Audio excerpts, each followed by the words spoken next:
might be cheating, so she followed him in secret. He didn't go home after work. He even bought flowers. For who? But turns out he was just visiting his sick mom. He said he comes here every day after work. She felt a little ashamed, almost accused him for nothing. But when she tried to put the flowers in a vase, the housekeeper said something else. The man hadn't visited his mom in over 6 months. He only called sometimes. Her heart dropped. So he did lie. But she didn't confront him. She just swallowed the pain alone. That night, he dressed up nice, said he was going to a mayor's dinner. What he didn't expect, she was invited too. He looked stunned and uncomfortable. Still, they had to go together. At the party, her paranoia kicked in. Every blonde woman felt suspicious. Then she saw it. The wine at the party was exactly the same as the one he brought home a few days ago. And the mayor's wife? Blonde. She hired a private investigator. And yes, he was meeting a woman outside the city. The detective warned her, check the trunk. He might be hiding something. A few days later, on his birthday party, she opened the trunk while he was distracted. Inside, she found a phone she'd never seen before. Photos. Him and a girl. Too close. The girl was the mayor's daughter. Worse, her own friends were in the photos. They had known all along. They helped cover it up, even warned him when she was suspicious. Her world collapsed. She could barely breathe, but she pulled herself together, hid a pair of scissors in her hand, and walked slowly toward him.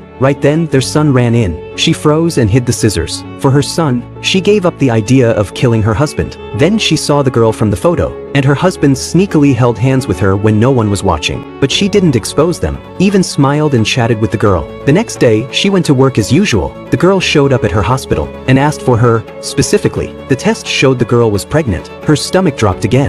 The baby must be her husband's. Still, she calmly told the girl the result. The girl looked surprised for a moment, then provocatively said, the baby's father is a married man, but he promised he'd leave his wife soon. Then she walked away. That's when the tears came. At home, she wanted to confront him, but their son's smile stopped her. She decided to give her husband one last chance. If he confessed and ended the affair, she was willing to pretend none of it happened. But he denied everything. He even yelled at her, calling her crazy. Then he got a call from the girl. She's pregnant. He left the house right away. That's when she finally let go of her hopes. She decided to fight back, to leave him with nothing. But the lawyer told her, without proof of the affair, she'd get nothing in a divorce. So she had to wait, and strike only when she had the evidence. So she searched his safe, and found out everything was gone. Transferred to that girl. Even the house was mortgaged. She lost everything, and was left with a mountain of debt. Turns out, her husband had been preparing to leave her all along. That night, he rushed out after a call. She followed. He was meeting the girl again. She already knew the truth, but seeing it still hurt. She cried,